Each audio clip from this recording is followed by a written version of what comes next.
रमेश बटुए में रखे पहचान पत्र पर लिखे पते के अनुसार उसके मालिक को ढूंढते ढूंढते पास के कस्बे में पहुंच गया। थोड़ी देर बाद उसे एक व्यक्ति बहुत परेशान हालत में इधर उधर खोजता हुआ दिखाई दिया। भाई साहब, क्या आप किसी चीज की तलाश कर रहे हैं? हाँ भाई, मेरा बटुआ कहीं गिर गया है। उसमें पैसे के साथ बहुत ज़रूरी कागज़ भी थे। अगर वो नहीं मिला तो मुझे बहुत बड़ा नुकसान हो जाएगा। क्या ये बटुआ आपका है? हाँ, यही मेरा बटुआ है। आपने मेरी बहुत बड़ी परेशानी दूर कर दी। भाई, कृपया ये कुछ पैसे इनाम के तौर पर रख लीजिए। नहीं साहब, मैंने सिर्फ अपना फर्ज निभाया है। किसी की अमानत लौटाना ही सबसे बड़ा इनाम है। रमेश की ईमानदारी देखकर अजय की आंखों में सम्मान भर गया। उसने मन ही मन तय कर लिया कि वह इस नेक इंसान की किसी न किसी तरह मदद जरूर करेगा। अजय रमेश की ईमानदारी से बहुत प्रभावित हुआ। उसने रमेश से उसके परिवार और काम के बारे में पूछा। रमेश ने बिना किसी झिझक के अपनी सारी स्थिति बता दी। रमेश भाई, आज के समय में इतनी ईमानदारी बहुत कम देखने को मिलती है। आपका बेटा क्या करता है? मेरा बेटा चिंटू पढ़ाई करता है। उसकी स्कूल फीस भरने की चिंता थी, लेकिन मैंने कभी किसी और के पैसों पर नजर नहीं डाली। आपने मुझे बहुत बड़ी सीख दी है। ऐसे पिता का बेटा जरूर आगे बढ़ेगा। अगर आपको मंजूर हो तो मैं आपको अपने गोदाम में स्थायी नौकरी देना चाहता हूं। मेहनती और ईमानदार लोगों की मुझे हमेशा जरूरत रहती है। साहब, ये तो मेरे लिए बहुत बड़ी बात है। मैं पूरी ईमानदारी और मेहनत से काम करूंगा। रमेश की आंखों में खुशी के आंसू आ गए। उसे विश्वास हो गया कि सच्चाई और ईमानदारी का फल देर से ही सही, लेकिन जरूर मिलता है।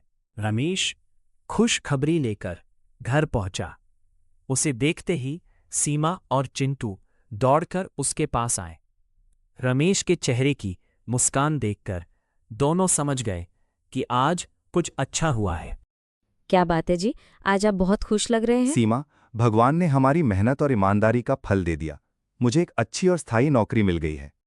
सच पापा, अब मैं अपनी पढ़ाई बिना रुके पूरी कर पाऊंगा। हाँ बेटा, अब तुम्हारी पढ़ाई कभी नहीं रुकेगी। बस तुम मन लगाकर पढ़ाई करना और एक अच्छा इंसान बनना। आज मुझे आप पर बहुत गर्व है। आपने साबित कर दिया कि ईमानदारी कभी हारती नहीं। पापा, मैं भी आपकी तरह हमेशा सच बोलूंगा और ईमानदारी से जीवन जीऊंगा। उस रात छोटे से घर में पहली बार चिंता की जगह उम्मीद और खुशियां थीं।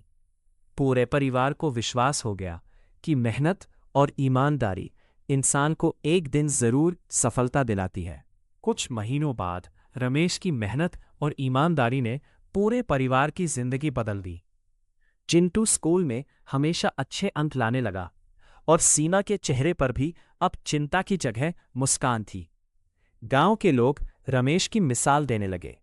शिक्षक चिंटू, तुम्हारे पिताजी बहुत ईमानदार और मेहनती इंसान हैं। हमें तुम पर भी गर्व है। सर, मैंने अपने पापा से सीखा है कि मेहनत और ईमानदारी कभी बेकार नहीं जाती।